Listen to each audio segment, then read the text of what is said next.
Hello दोस्तों, आप सभी का मेरे YouTube चैनल में स्वागत है। आज हम पढ़ेंगे अध्याय 6 विद्युत धारा एवं परिपथ का लेक्चर 3, जिसमें आज का हमारा टॉपिक है विद्युत परिपथ के घटक, जिसको इंग्लिश में कंपोनेंट्स ऑफ इलेक्ट्रिक सर्किट भी बोला जाता है। ओके, तो इस टॉपिक में आगे बढ़ने से पहले चलिए हम लोग कल का क्वेश्चन देख लेते हैं, फिर इस टॉपिक में आगे बढ़ेंगे। तो हमारा कल का क्वेश्चन है, प्रश्न पहला, किसी विद्युत परिपथ में 0.4 एम्पियर की विद्युत धारा 10 मिनट तक प्रवाहित होती है। विद्युत परिपथ से प्रवाहित विद्युत आवेश का परिमाण ज्ञात कीजिए। ओके, तो हमको क्या ज्ञात करना है? तो वह विद्युत आवेश का परिमाण, अर्थात हमको विद्युत आवेश ज्ञात करना है। तो चलिए इसको सॉल्व करते हैं। तो सबसे पहले क्या दिया गया है? 0.4 एम्पियर की विद्युत धारा अर्थात आई का वैल्यू दिया गया है, तथा 10 मिनट अर्थात टी का वैल्यू भी हमको दिया गया है, अर्थात समय। ओके, तो हमको किसको फाइंड करना है? विद्युत आवेश अर्थात क्यू को फाइंड करना है। तो हम जानते हैं कि विद्युत धारा आई इक्वल क्या होता है? विद्युत धारा आई इक्वल होता है आवेश बटे समय, I equal Q divided by T. यहाँ पर जो आई है वह विद्युत धारा है, क्यू है विद्युत आवेश, तथा जो टी है वह समय है। ओके, तो चलिए यहाँ पर जो जो वैल्यू दिए गए हैं उसको इसमें पुट करते हैं, इसमें रखते हैं, उसके पश्चात आके सॉल्व करते हैं। तो यहाँ पर आई का वैल्यू, विद्युत धारा का वैल्यू दिया है 0.4 एम्पियर, तो लिखते हैं 0.4 इक्वल क्यू का वैल्यू हमको नहीं दिया गया, तो इसको हमको याद करना है, डिवाइडेड बाय टी का वैल्यू कितना है? 10 मिनट, अर्थात 10 को यहाँ पर पुट करते हैं। ओके, तो हमको किसका वैल्यू फाइंड करना है? क्यू का वैल्यू फाइंड करना है, इसलिए क्यू को एक साइड रखते हैं और बाकी को अलग साइड रखते हैं। तो क्यू इक्वल यहाँ पर 10 का गुणा यहाँ से मल्टीप्लाई होगा, तो होगा 0.4 multiply of T.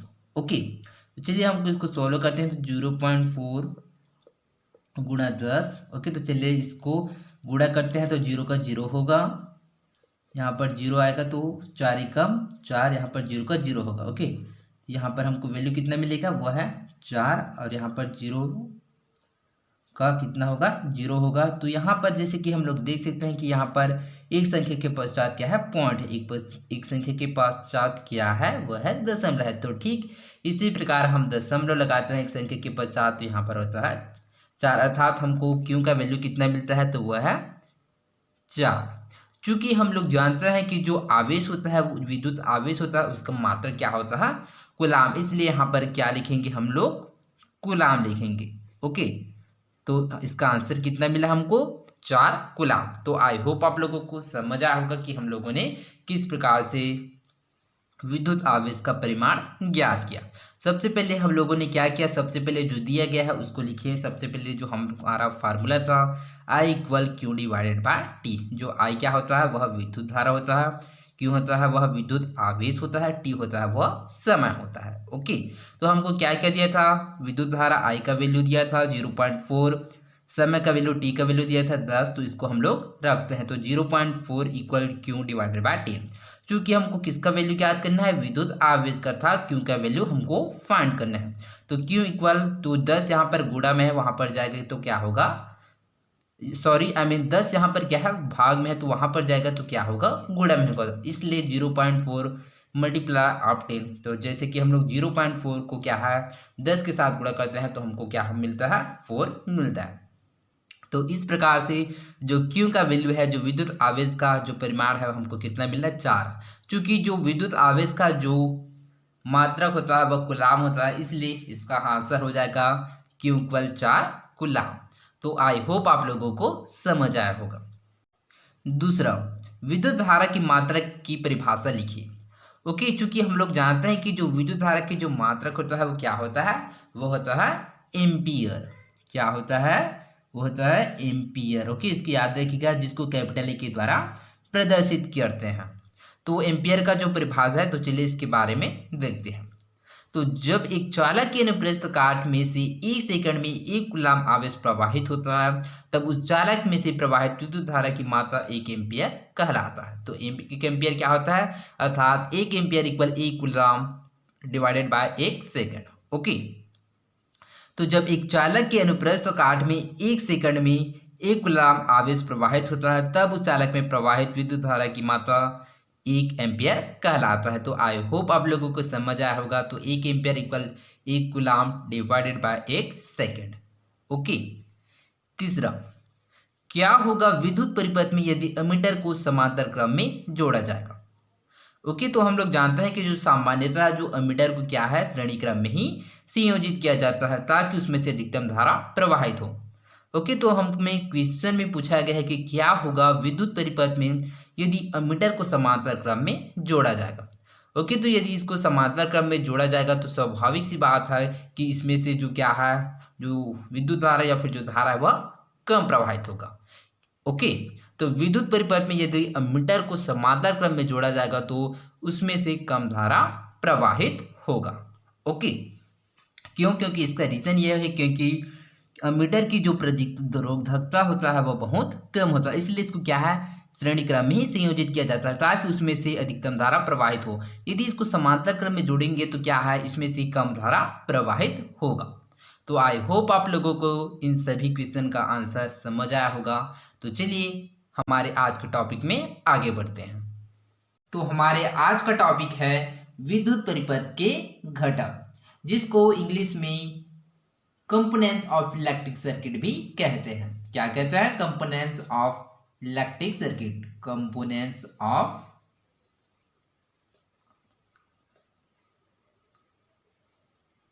Electric circuit. Okay, तो इस टॉपिक में आगे बढ़ने से पहले चलिए हम लोग विद्युत परिपथ की घटक या कंपोनेंट्स ऑफ इलेक्ट्रिक सर्किट के बारे में जान लेते हैं कि जो विद्युत परिपथ की घटक क्या होता है। उसके पश्चात इस टॉपिक में आगे बढ़ेंगे। विद्युत परिपथ की घटक, विद्युत परिपथ में उपयोग की जाने वाले जो घटक होता है उसी को ही विद्युत परिपथ की घटक कहते हैं। विद्युत परिपथ की घटक किसे कहते हैं? तो कोई भी विद्युत परिपथ है उसमें जो उपयोग किए जाने वाले जो घटक होते हैं या जो पदार्थ होता है, जैसे कि संयोजी तार हो गया, विद्युत बल्ब हो गया, सेल हो गया, विद्युत बल्ब और प्रतिरोध हो गया, बैटरी हो गया, वोल्ट मीटर हो गया, अमीटर हो गया, ये सभी उसके क्या है, घटक होता है। इसी को ही विद्युत परिपथ के घटक कहते हैं। तो आई होप आप लोगों को समझ आया होगा विद्युत परिपथ की घटक किसे कहते हैं। तो विद्युत परिपथ में उपयोग किए जाने वाले घटक को ही विद्युत परिपथ की घटक कहते हैं। ओके, तो चलिए इस टॉपिक में आगे बढ़ते हैं। किसी विद्युत परिपथ में संयोजी तारें, विद्युत बल्ब, स्विच, अमीटर, वोल्टमीटर इत्यादि विद्युत घटक हो सकते हैं। ओके, तो इस प्रकार से जो संयोजी तार है, विद्युत बल्ब, स्विच, अमीटर, वोल्टमीटर, ये सभी क्या है, विद्युत घटक हो सकते हैं, अर्थात विद्युत घटक होते हैं। क्यों? क्योंकि इसका उपयोग क्या है, विद्युत परिपथ में किया जाता है। हम किसी विद्युत परिपथ को सरलता के लिए विद्युत आरेख द्वारा दर्शा सकते हैं। ओके, तो हम किसी भी विद्युत परिपथ को क्या है, सरलता के लिए या फिर समझने के लिए क्या है, विद्युत आरेख को विद्युत आरेख द्वारा प्रदर्शित कर सकते हैं। जैसे कि आप लोग देख सकते हैं यहाँ पर दिखाया गया चिन्ह के माध्यम से, जैसे कि सेल का है, संयोजी तार, इसी प्रकार के अदर कंपोनेंट्स या अदर घटकों को भी प्रदर्शित किया गया, जिसमें सभी घटकों को निम्न चिन्हों द्वारा प्रदर्शित किया जाता है। सारणी 1, जैसे कि हम लोग सारणी 1 में देख सकते हैं। इन सभी घटकों को इकट्ठा करके इनके अलावा अन्य घटकों को भी सारणीबद्ध करने का प्रयास कीजिए। ओके, यदि इसके अलावा भी और कोई घटक है तो उसको भी क्या है, हम लोग ढूंढने का प्रयास करेंगे। ओके, तो आप लोग इसको ढूंढने का प्रयास करेंगे कि इसके अलावा कोई और घटक भी है जो विद्युत परिपथ के घटक के अंतर्गत आता है। सारणी 1, विद्युत परिपथ के आरेख में प्रयुक्त चिन्ह। ओके, तो चलिए सारणी 1 में क्या है, विद्युत परिपथ के जो घटक है उसके बारे में जानते हैं। विद्युत घटक, चित्र और चिन्ह। तो चलिए इसके बारे में जानते हैं। तो सबसे पहले है सेल। ओके, तो जैसे कि आप लोग सेल का जो नाम है ये भी देख सकते हैं, उसका चित्र है और उसका चिन्ह है, इसको इस प्रकार से प्रदर्शित किया जाता है। ओके, तो सेल क्या होता है, तो विद्युत सेल परिपथ में दो बिंदुओं के बीच आवश्यक विभवांतर बनाकर विद्युत धारा के प्रवाह को लगातार बनाए रखने वाली एक युक्ति होता है। ओके, तो जो सेल क्या होता है, तो अर्थात ये क्या है, विद्युत के प्रवाह को बनाए रखता है। तो जैसे कि आप लोग इसमें देख सकते हैं, दो बिंदु होता है जो क्या है, विद्युत धारा के जो प्रवाह को लगातार प्रवाहित करने के लिए उपयोग में लिया जाता है। ओके, और इसमें याद रखिएगा कि जो विद्युत सेल में क्या है, रासायनिक ऊर्जा को विद्युत ऊर्जा में परिवर्तित किया जाता है। ओके, संयोजी तार। ओके, तो संयोजी तार किसे कहते हैं, तो परिपथ के विविध अवयवों को संयोजित या जोड़ने के लिए उपयोग में लाने वाले तार को ही संयोजी तार कहते हैं। ओके, और संयोजी तार को रेखा द्वारा निरूपित या फिर प्रदर्शित किया जाता है, जैसे कि आप लोग इस चित्र में देख सकते हैं। ओके, इसमें याद रखिएगा कि जो संयोजी तार क्या होता है, तो संयोजी तार क्या है, जनरली या फिर जो सामान्यतः संयोजी तार को भी क्या है संयोजित करने के लिए, अर्थात कंपोनेंट्स या फिर जो घटक होते हैं उसको जोड़ने के लिए उपयोग में लिया जाता है। जैसे कि आप लोग इसके नाम से स्पष्ट है, संयोजी अर्थात संयोजित करने के लिए अर्थात जोड़ने के लिए। ओके, और इसको याद रखिएगा कि जो संयोजी तार होता है उसको अधिकतर तांबे के ही बनाया जाता है। क्यों? क्योंकि जो तांबे के तार की जो प्रतिरोधकता होता है वह कम होता है, इसलिए क्या है संयोजी तार तांबे के ही बनाया जाता है। ओके, संधि तार, दो तारों की संधि को एक ऊर्ध्वाधर तथा क्षैतिज रेखाओं के संयोजन स्थान पर एक मोटा बिंदु लगाकर इसका निरूपण किया जाता है। ओके, तो चलिए इसको चित्र के माध्यम से समझते हैं। जैसे कि इसके चिन्ह हैं यहाँ पर, इस प्रकार से हम लोग समझते हैं। जैसे कि दो तार लेते हैं, सबसे पहले पहला एक तार हो गया और दूसरे यहाँ पर जो जोड़ा गया है वह दूसरा तार हो गया। ओके, तो इसमें पहला है क्या है, एक ऊर्ध्वाधर अर्थात क्या होता है ऊर्ध्वाधर। ओके, तो ये क्या है, एक पहला ऊर्ध्वाधर तार है और दूसरा क्या है क्षैतिज तार है। ओके, तो जब इन दोनों जो वायर होता है या फिर जो दोनों तार को क्या है संयोजित किया जाता है, तो यहाँ पर क्या हो जाता है मोटा स्थान बन जाता है। इस प्रकार से क्या है जो संधि तार का वह निरूपण किया जाता है। ओके, तो आप लोग इस प्रकार से याद रखते हैं, संधि अर्थात जोड़ना, अर्थात एक तार में यह दो तार को जोड़ने से जो बनने वाली जो तार होता है उसी को ही संधि तार कहते हैं। आप लोग इस प्रकार से भी याद रख सकते हैं। विद्युत बल्ब, ओके, तो चलिए विद्युत बल्ब के बारे में जानते हैं। तो विद्युत बल्ब में जब धारा का प्रवाह पूरा होता है तो यह पहले गर्म होता है और इसके बाद प्रकाश को उत्पन्न करता है। इस प्रकार गर्म होकर प्रकाश उत्पन्न करने की प्रक्रिया तापदीप्ति कहलाती है। तापदीप्ति किसमें कहता है, अर्थात वह ताप होती है, अर्थात वो गर्म होकर क्या होता है दीप्त होने लगता था, जलने लगता है, इसलिए क्या कहते हैं तापदीप्ति कहलाती है।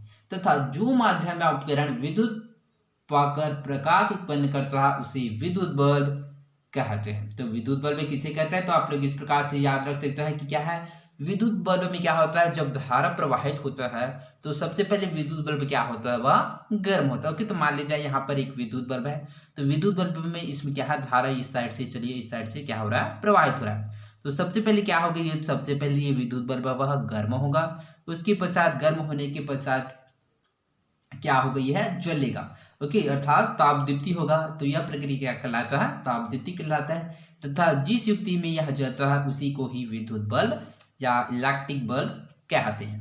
ओके, तो आई होप आप लोगों को समझ आया होगा। तो आप लोग इस विद्युत बल्ब को इस प्रकार से भी याद रख सकते हैं कि ऐसा युक्ति जो विद्युत धारा पाने पर जलता है उसको विद्युत बल्ब कहते हैं। विद्युत बल्ब किसे कहता है, तो ऐसा युक्ति जिसमें धारा प्रवाहित करने पर विद्युत बल्ब जलता है उसको विद्युत बल्ब कहते हैं।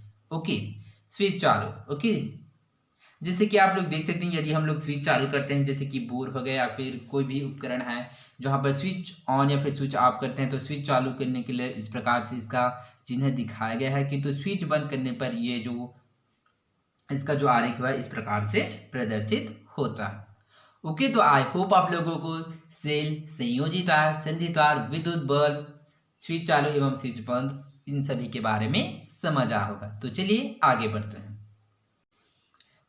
विद्युत घटक चित्र और चिन्ह, बैटरी। ओके, तो चलिए बैटरी के बारे में जानते हैं। बैटरी दो या दो से अधिक सेलों का संयोजन होता है जिसे दो से अधिक ऊर्ध्वाधर या समानांतर के द्वारा निरूपित किया जाता है। ओके, तो जैसे कि आप लोग चिन्ह के माध्यम से समझ सकते हैं कि बैटरी में क्या है दो या दो से अधिक क्या है सेलों का संयोजन होता है तथा इसमें दो या दो से अधिक ऊर्ध्वाधर समांतर अर्थात दो या दो से अधिक क्या है ऊर्ध्वाधर समांतर क्या है होता है एक द्वारा निरूपित इसको किया जाता है। ओके, प्रतिरोध। तो चलिए इसको प्रतिरोध के बारे में जानते हैं। प्रतिरोध को एक जिगजैग लाइन द्वारा निरूपित किया जाता है जो कि विद्युत परिपथ में विद्युत धारा के प्रवाह को रोकने का कार्य करता है। तो ये प्रतिरोध क्या करता है, विद्युत की जो प्रवाह होता है उसको रोकने का कार्य करता है। जैसे कि आप लोग चिन्ह में इसको देख सकते हैं, ये क्या होता है एक जिगजैग लाइन होता है। तो जिगजैग लाइन किसे कहता है, तो क्या है जो टेढ़ा मेढ़ा लाइन होता है उसी को ही क्या कहता है जिगजैग लाइन कहते हैं। ओके, तो यहाँ पर देख सकता है कि जो प्रतिरोध होता है वह जिगजैग लाइन होता है जहाँ पर प्रदर्शित किया गया है। ओके, परिवर्ती प्रतिरोध। ओके, तो चलिए परिवर्ती प्रतिरोध के बारे में जानते हैं। स्रोत की वोल्टेजता में बिना कोई परिवर्तन के परिपथ की विद्युत धारा को नियंत्रित करने के लिए उपयोग किए जाने वाले अवयव को परिवर्ती प्रतिरोध कहते हैं। परिवर्ती प्रतिरोध किसे कहता है? तो स्रोत की वोल्टेजता में बिना कोई परिवर्तन किए परिपथ की विद्युत धारा को नियंत्रित करने के लिए उपयोग किए जाने वाले अवयव को ही परिवर्ती प्रतिरोध कहते हैं। अर्थात परिवर्ती प्रतिरोध का उपयोग क्यों किया जाता है? तो विद्युत धारा को नियंत्रित अर्थात विद्युत धारा को कंट्रोल करने के लिए परिवर्ती प्रतिरोध का उपयोग किया जाता है। ओके, और इसमें याद रखिएगा कि परिवर्ती प्रतिरोध को एक जिगजैग लाइन के ऊपर तीर के निशान के साथ निरूपित किया जाता है। जैसे कि आप लोग चिन्ह में देख सकते हैं, यहाँ पर जिगजैग लाइन है, उसको तीर के निशान के द्वारा प्रदर्शित किया गया है। ओके, अमीटर, तो अमीटर क्या होता है? तो चलिए इसके बारे में जानते हैं। ओके, तो अमीटर के द्वारा क्या है, हम किसी विद्युत परिपथ में विद्युत धारा का मापन कर सकते हैं। अर्थात अमीटर के द्वारा क्या है, कोई भी विद्युत परिपथ उसमें विद्युत धारा का मापन किया जाता है। ओके, और अमीटर एक ऐसा उपकरण है जो विद्युत की मात्रा को भी प्रदर्शित करता है। ओके, और अमीटर को कैपिटल ए के द्वारा प्रदर्शित किया जाता है। जैसे कि आप लोग चिन्ह में देख सकते हैं, प्लस माइनस, यहाँ पर कोष्टक में क्या है, कैपिटल ए। ओके, वोल्टमीटर, तो चलिए वोल्टमीटर के बारे में जानते हैं। वोल्टमीटर को कैपिटल वी से प्रदर्शित किया जाता है। जैसे कि यहाँ पर चिन्ह में देख सकते हैं, इसको कैपिटल वी के द्वारा प्रदर्शित किया गया।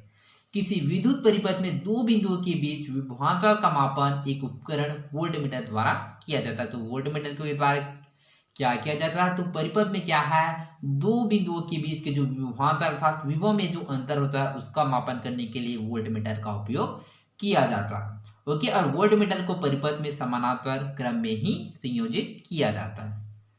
ओके, और चूंकि हम लोगों ने अमीटर के बारे में जानना था कि जो अमीटर है उसको श्रेणी क्रम में संयोजित किया जाता है। ओके, तो आप लोग इसमें कंफ्यूज नहीं होना।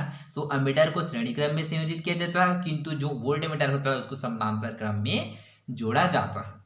Okay, fuse. ओके, तो चलिए फ्यूज के बारे में जानते हैं। परिपथ का एक संरक्षात्मक या प्रोटेक्टिव अवयव है जो एक नियत मात्रा से अधिक धारा बहने पर परिपथ को तोड़ देता है। अर्थात फ्यूज क्या करने का काम करता है? यह प्रोटेक्ट करने अर्थात सुरक्षित करने का काम करता है। मान लीजिए कोई परिपथ है, उसमें यदि अधिक धारा प्रवाहित हो रहा है तो क्या है, जो फ्यूज होता है वह अधिक धारा प्रवाहित होने की स्थिति में स्वयं क्या हो जाता है, टूट जाता है, ताकि जो परिपथ से क्षति होने से बच सकते हैं। अर्थात इस प्रकार से क्या है, फ्यूज होता है वह प्रोटेक्ट करने का काम करता है। ओके, तो फ्यूज का डेफिनेशन क्या होता है? तो इसमें याद रखिएगा कि फ्यूज एक ऐसी कंपोनेंट है जो कि किसी भी उपकरण या सर्किट को किसी भी हानि से बचने के लिए इस्तेमाल किया जाता है। अर्थात फ्यूज का उपयोग बेसिकली किसके लिए किया जाता है? तो यह प्रोटेक्ट या सुरक्षित करने के लिए किया जाता है।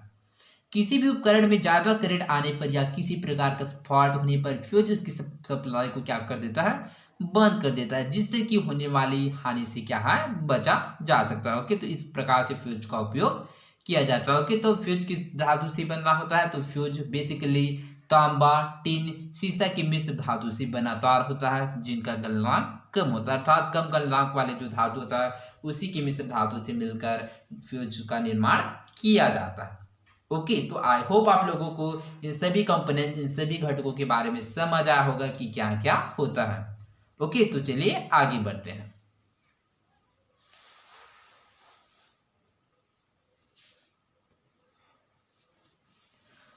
प्रश्न पहला है, क्या आप केवल विद्युत परिपथ में लगे तार को देखकर बता सकते हैं कि उस तार से विद्युत धारा प्रवाहित हो रही है या नहीं? यदि नहीं तो आप किस तरह विद्युत धारा के प्रवाह को ज्ञात कर सकते हैं? दूसरा है, जब किसी व्यक्ति को विद्युत के संपर्क में आने पर बिजली के झटके लगते हैं तो उसे हटाने के लिए हम लकड़ी अथवा रबर की किसी वस्तु को उपयोग में क्यों लेते हैं? ओके, तो इस क्वेश्चन का आंसर हम लोग कल देखेंगे। तो आज के लिए बस इतना ही। आई होप आप लोगों को समझ आया होगा। तो आज के लिए बस इतना ही, मिलते हैं अगले वीडियो में। धन्यवाद।